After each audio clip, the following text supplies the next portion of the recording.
Hi, this is Stuart Nachbar with Educated Quest. We have a special treat today. I'm with a friend of mine from long, long time ago, Rick Cohen.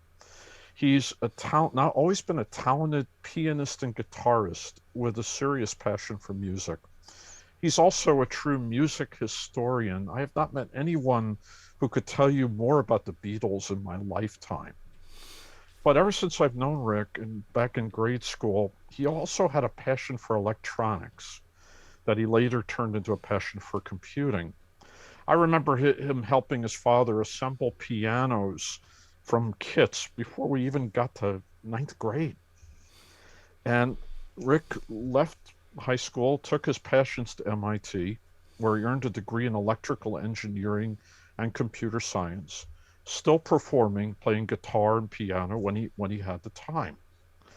The reason I asked Rick to do this interview with me is I meet people who A, love music, love theater, love some kind of art, and their parents always say, "But he can't get a job in that. No, no, no. I don't want to be a theater major. I don't want to be a music major." And they're all worried.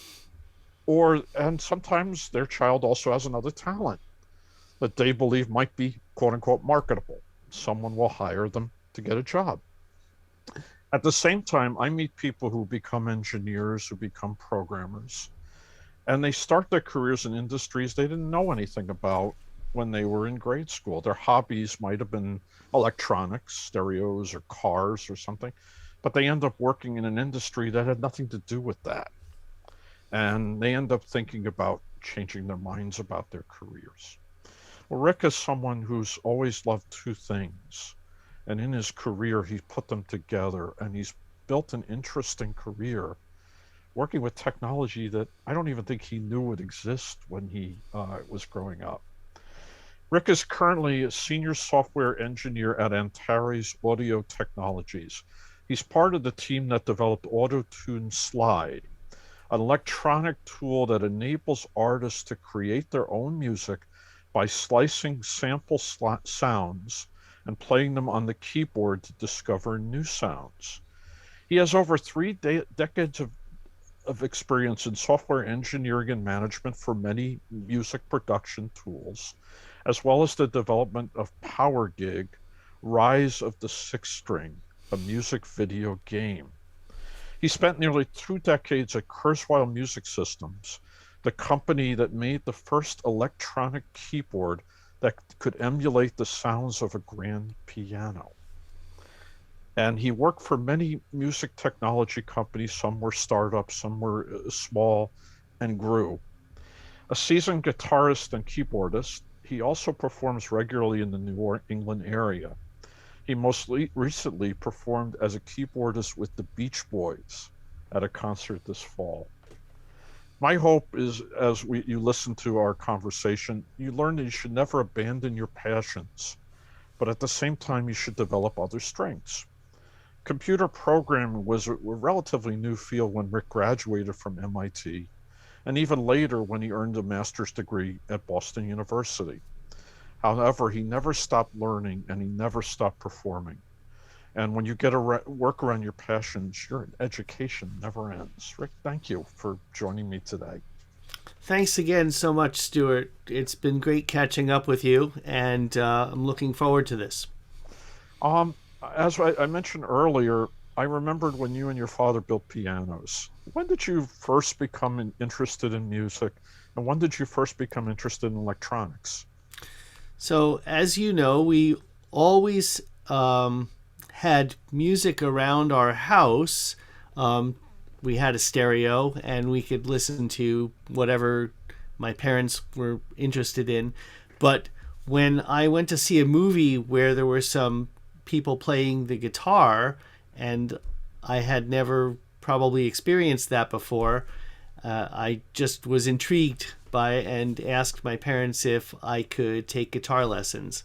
And so that was really the beginning of my own personal journey playing music.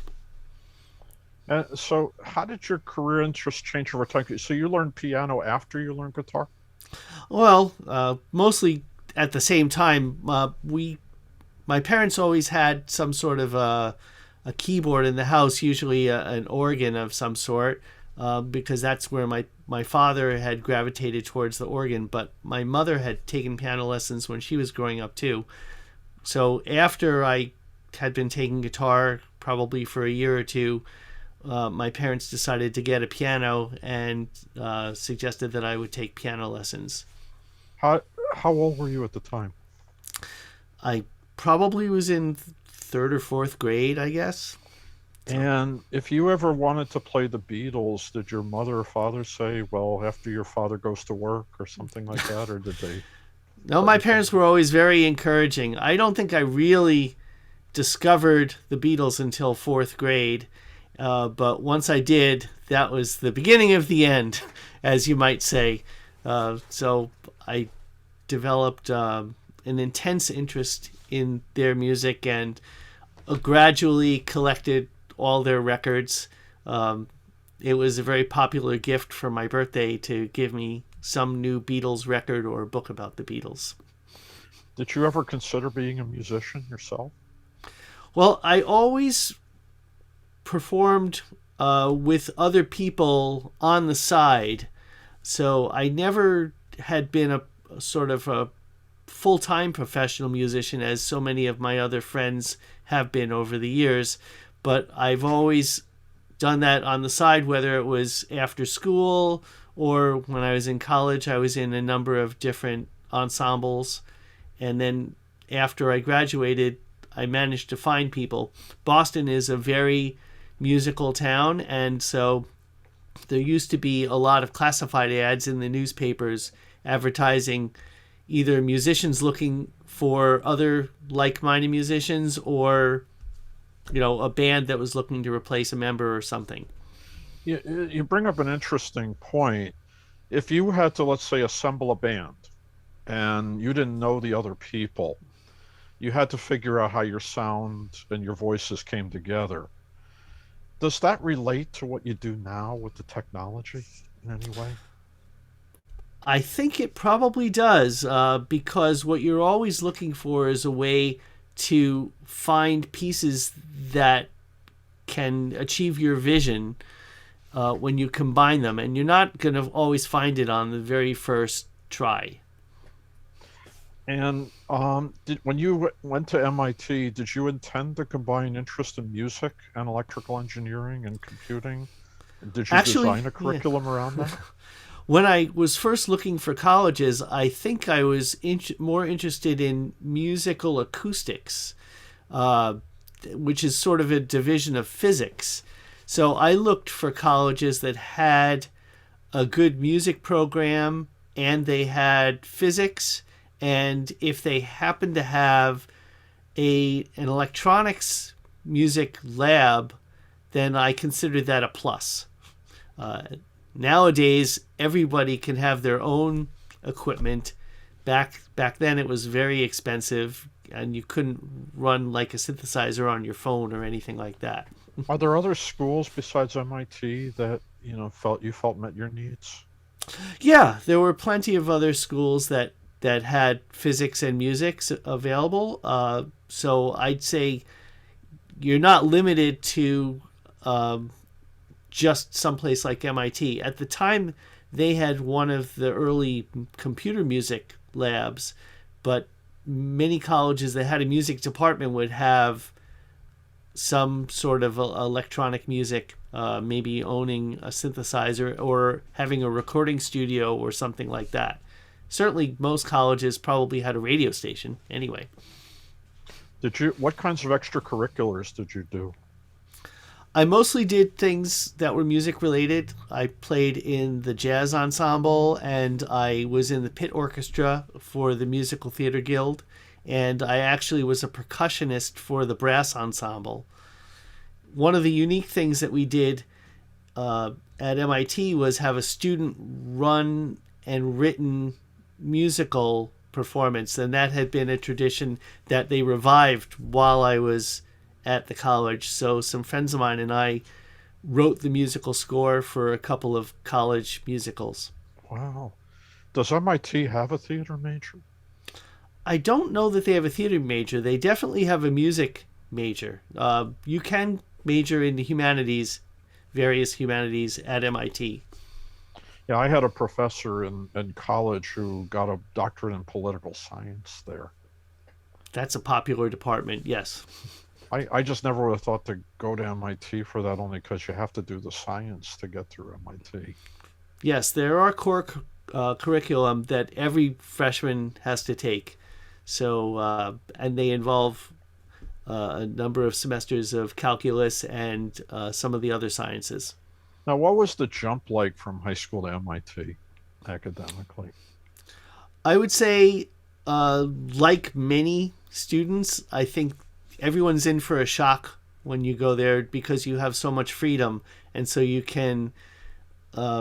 you can make the most of your time there in so many different ways. And how receptive was MIT to helping you combine all your interests? MIT is a very good school for making your own major or making your own way, even for undergraduates. I know that there may be some other schools that have a more rigid set of requirements for each degree, but at MIT it's pretty common, I would say, even more now today than back then, to design your own major. Now, high school kids today, they enter schools like MIT, even Rutgers, with maybe a semester's worth of AP credits, and they some have done research at a high at a fair at an adult level. Do you think the kids who are going to college now were thinking about doing what you do? Do you think they'll have an easier time in college, or will they have different challenges? I think it's very interesting because there is definitely a lot more instruction available at the high school level right now that is more advanced than anything that we had available to us. So I think people are coming in more prepared, and certainly the price of technology has come down as well, so that you can do a lot more advanced learning and research before you even arrive at college. And you're right, the resumes of some of the prospective freshmen is very impressive. Do the young people who you've hired in the past, do they remind you of you, or do you think they're different from you? I think that's an excellent question, and I haven't really thought much about it. I would guess it's interesting because at the companies that I work for, you pretty much arrive there because you have some sort of a love for music anyway. And so you find that people sort of gravitate towards a company like this only because it's something that they have a basic interest in, not just because they're looking for any job. Because if they were looking for any job, there's probably jobs out there that maybe pay better off the bat. Now, MIT is kind of like a corporate candy store, basically. There's so many companies that come in to recruit that pretty much anyone who wants to find a job can find one. What was it like to get your first job? We did have a career planning office on campus, and you could schedule interviews because a lot of companies would come in to do an interview, and you could sign up for those. I think nowadays things are probably even easier in a way because there's probably a lot more recruiting that people do directly to the company, or the company does directly to them because of the internet. But back then, we would go into the career office and sign up on a sign up sheet for interviews. And so actually, I did get my first job based on an interview that I did in the career office. Now, you worked at Digital Equipment Corporation, your first job. I don't think they make anything musical. They don't, but they also did have a division that was doing graphics and artwork for early workstations. And so I was interested in graphics as sort of a creative outlet as well. But you're right, the basis of my job really didn't have any music in it, but I was supplementing that on the side by playing with other people after work. How did you hook up with Kurzweil?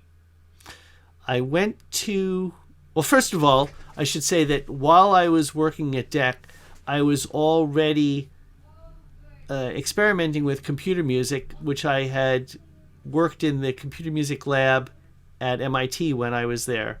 And so now the that personal computers were becoming available more readily, you could add accessory cards to those to help make music. And MIDI had just been invented, which is the protocol that you use to communicate between computers and musical instruments like keyboards.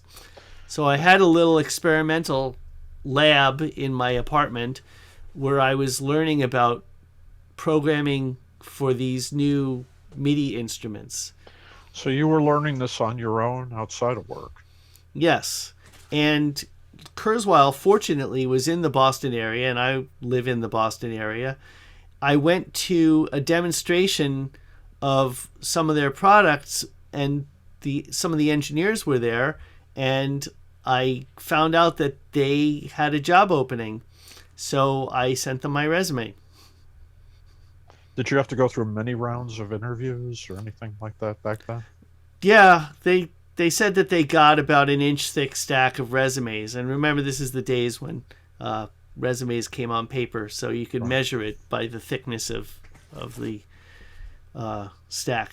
So yeah, I went through several rounds of interviews, and they decided ultimately that I was their top candidate for that position. When you went to MIT, just to go back for a moment, did you have to write a thesis or anything to graduate? Yes, the undergraduate thesis is part of the MIT curriculum. I think there are some departments now that no longer require them, but mine was in the computer music department. Since it was computer science thesis anyway, I was able to get away with writing something for the computer music lab and using that as my thesis. So, and did you try to use your thesis to get the first job? I don't think it really helped that much, but maybe it looked good on the resume. The work that I was doing at Kurzweil. Oh, do you mean my first job at Digital or the first Yeah, the job? first job, or when you were going through a search, looking at companies. Oh, in that case, it might have helped because the one of the departments that I was interviewing for at Digital was also their workstation department. I didn't end up working there though, but I worked in in the division that was doing sort of office products. So we wrote what you might now call an early version of PowerPoint. And I use a Mac for good reason. Well, you can call it an early version of Keynote then. Okay. The the one thing that you're working with technology, did you imagine when you were getting out of college that the technology would evolve to what it is now? I knew that things were getting faster and cheaper, but it's really hard to imagine the internet before the internet exists. So people used to communicate with each other with other forms of email where you had to log on temporarily to a server and upload a message to somebody, and downloading information would take a really long time. So you still pretty much bought everything on books or later on discs and CD-ROMs and things like that. The the technology that we all now have available to us in a laptop or even something that you can program and download into your phone, I had no idea that it would ever get that small and inexpensive, I think. But it's And great that it has. can someone compose a song without instruments using these Sure, tools? sure. In fact, I know at Berklee College of Music in Boston, they issue every student a laptop with a certain set of tools on it so that everyone has sort of the baseline tools that they can use for creating music. And you can do an awful lot with point and click these days. And you could create vocals too, as well as instrumentals. Or is that much harder? Well, you can, if you're interested in writing your own song with a melody and singing it, you can do that very easily with a laptop, just like we're speaking right now over Zoom. That same technology. You're recording me, so you could later go and put that into a music program and chop it up and rearrange things however you want and call that music. Well, one of the things I looked up the technology you're involved with now, and I noticed a lot of musicians and artists use it to write music and to see how, to get a feel of how it'll sound. Can someone who like I can't sing, I have no vocal ability whatsoever. Could could someone like me sound good? Something like Sure. that. Sure. There's a lot of things you could do. I don't know if you're actually talking about pitch correction. That's That's something that our company, Antares, has been doing for many years. They sort of invented the technology called autotune, and you've probably heard on YouTube there are many instances of, uh, say, political speeches where people have taken the words and adjusted the pitch of them so that they're singing a song. So it certainly is possible. I'm not sure that that's the way that most people make music these days, but it certainly is a creative idea to be able to manipulate things that way. I saw the movie Bohemian Rhapsody a while back, and there's one scene in the movie where the people who are playing the people in Queen, they're doing "We Will Rock You," and they're trying to figure a song to get the audience involved. And do musicians still do that today, or do they used to rely more on the technology today?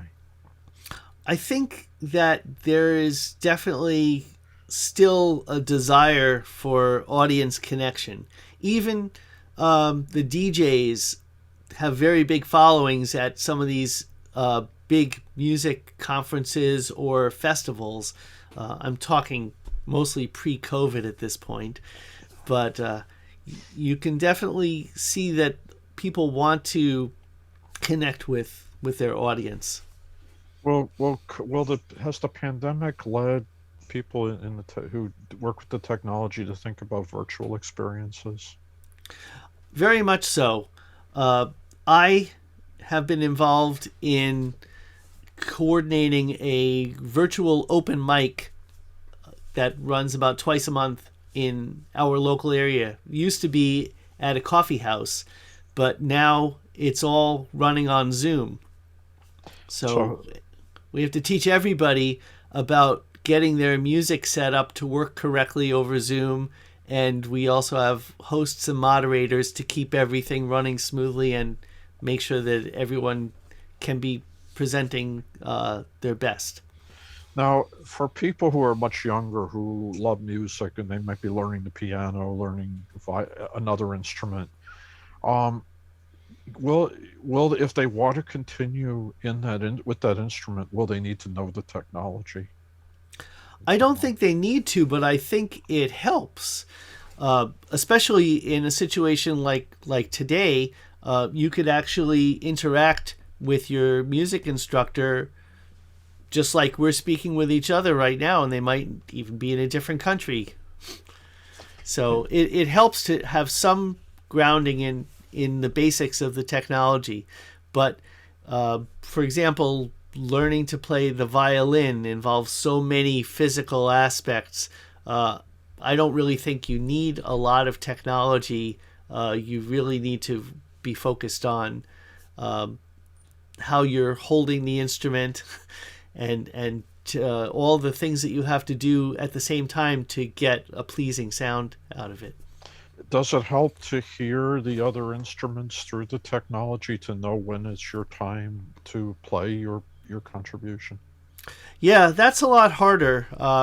Playing together in this situation because we haven't figured out how to defy the laws of physics yet, and there's a certain amount of time to get the sound from me to you. So it's really hard to synchronize people in different areas to really play live simultaneously. It's a lot easier if one person records their part and the next person layers their part on top of it. You put up some time ago a part Zoom version of the Doobie Brothers, and it seemed like they knew exactly when to come in. They were all in different places, and they knew exactly where to come in. Yeah, I think there's a lot of pandemic videos that I've seen by famous musicians where they have been performing together using a multi-screen effect. And the way they usually record those is by having a separate audio track that we don't hear, which is like a metronome, and they're playing along with that. So the equivalent of having one person conducting, but No, you're hearing it just like you would a metronome when you're practicing your instrument at home. Except we can't. The rest of us can't hear it. well, you were recently spoke at a conference where another panel, the one that you were not on, talked about dead tech. Is anything ever really obsolete? And how do people keep up with the technology? I mean, you graduate. We graduated from college 40 years ago. That sometimes I find that hard to believe. But how do you keep up with all these changes so something's not really dead? I think that there's an intense interest, but even by today's people who didn't grow up with the older technology in this old technology, you find a lot of people who are restoring older instruments, or, well, you know that vinyl records have come back in a big way, and even cassette tapes. There are still people out there who are buying new albums that are being released on cassette. So maybe old tech never really dies, it just goes in and out of fashion for a while. I really So, wish that I could have bought some of the used instruments that people sold as the newer technology came out, because nowadays, if they're still working, they're quite valuable, and people really like the sounds. well, I've seen like guitar collections on people's walls for Gibsons or Les Pauls or things like that. Would you be able to design something like that if you wanted to? Um, Design something. I mean, an instrument that someone holds. Oh well, when I worked at Kurzweil, of course, that is what we did. We were making hardware that used the new technology inside, and that's a real instrument. And I still play Kurzweil keyboards when I perform today. So, but I guess I should not be wishing that I could have an 8 track in my car. I wouldn't. I mean, I think that it's much more convenient now to have the streaming technology, no moving parts, and that means that they're less likely to have some tape that spews out into the player in your car and jams it up. As I said at the beginning, one of the reasons I wanted to do this interview is I wanted to help young people and help their families. And I, as a college advisor, I run into lots of young people who love music, or they love theater, or they love art, and their parents they've encouraged them because it's an extracurricular activity. But they think, I don't want my son or my daughter to be a starving artist.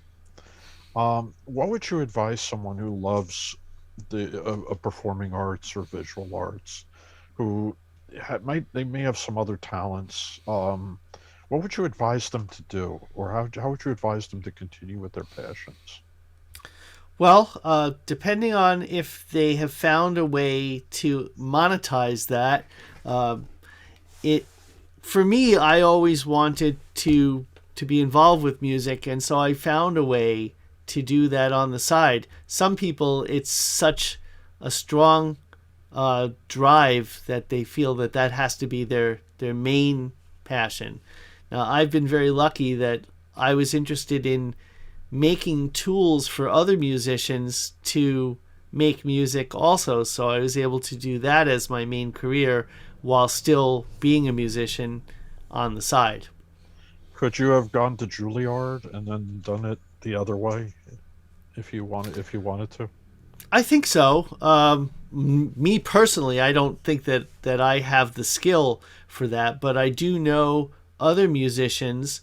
For example, the keyboard player Jordan Rudess, who went to Juilliard and then became a music technologist as well, and so he's combined those. He's the keyboard player now for a progressive rock band called Dream Theater. And I would guess the learning curve is much steeper. For the technology, you mean? Yeah, yeah, for a musician to learn the technology versus a technologist to learn music. I think it's equal. I think that it's very difficult to become an expert in any field. And so it's something that you have to continually work to stay on top of. Now, I've also in my work life run into people who studied electrical engineering, who studied computer science, and they ended up in industries that they didn't know anything about them when they came to college, and they probably didn't know about anything about them until their first day on the job. And some discover it works out, it becomes a job, but and it pays well. Pays every helps the expenses, and it helps you raise a family. But I also run into these people later when they're thinking about going to graduate school, and or they're thinking about changing careers. And how can someone who's they've already declared one of these majors, they declared electrical engineering, they declared computer science, are there ways while they can start thinking about what they want to do while they're still in school? I think that some schools really give you an opportunity to see a lot of other fields that you might not have even considered. And I don't know if it's as true at a liberal arts school, but it certainly is at MIT. There's no way that I certainly understood all the different kind of fields that would be available when I first arrived at the school. As I said, I was interested in acoustics, and then I sort of migrated over to electrical engineering, and electrical engineering had the computer science department as part of it, and then I moved over there as I found more and more things that I was more interested in. Would you still go to MIT if you were to do it over again? If I had the opportunity, I would. It's a lot harder to get in now because there are more people applying. It used to be more self-selecting, and so the number of people who apply now just mean by virtue of the statistics that you're less likely to be able to get in. What was But it someone like goes. last? Someone has to go. They can't say no to everybody. Even like at Harvard, there's like a 4% acceptance rate. They can't say no to everyone. Someone has to be in the class. But I will also say that MIT has been very good about putting all of their courses up online for anyone to view. So even if you go to a different school, you can still be sampling what the kinds of courses that are available at MIT online these days, and you could make a career change at any time, really. Last question. What was it like to be on stage with the Beach Boys? I would say thrilling and terrifying at the same time. I didn't want to make a mistake, and I couldn't believe my good fortune for having arrived there. I've been playing in a tribute band for the Beach Boys for about 20 years and listening to them for most of my life before that. And I was very fortunate to be in the right place at the right time to help them out when their keyboard player was unavailable for a gig. It's interesting too because the Beatles broke up. when we were what, before we were probably 10 years old. The Beach Boys, they've stayed together. It's not all the same members as Okay. back then, but about 10 years ago, well, it's their 60th anniversary this year. And about 10 years ago, they did get together all of the living members for a 50th reunion tour, 50th anniversary reunion tour. So I've actually played with two different touring bands that include original members of the Beach Boys. Wow. So now I've played with Brian Wilson and Alan Jardine and Blondie Chaplin in one band about 4 years ago, and then Mike Love and Bruce Johnston most recently, who are still performing as the Beach Boys. Wow, that had to be something to get on that stage.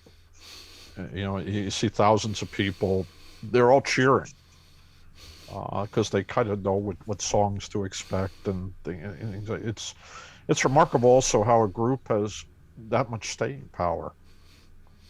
It's great to see people of all ages who still love that music. So I still I can't believe I was there. I guess I should ask a better last question. If you could play with a band, living or deceased, disappeared, who would you have loved to play with for one concert? Well, I think that now has to be the Beatles. We still have Paul and Ringo with us.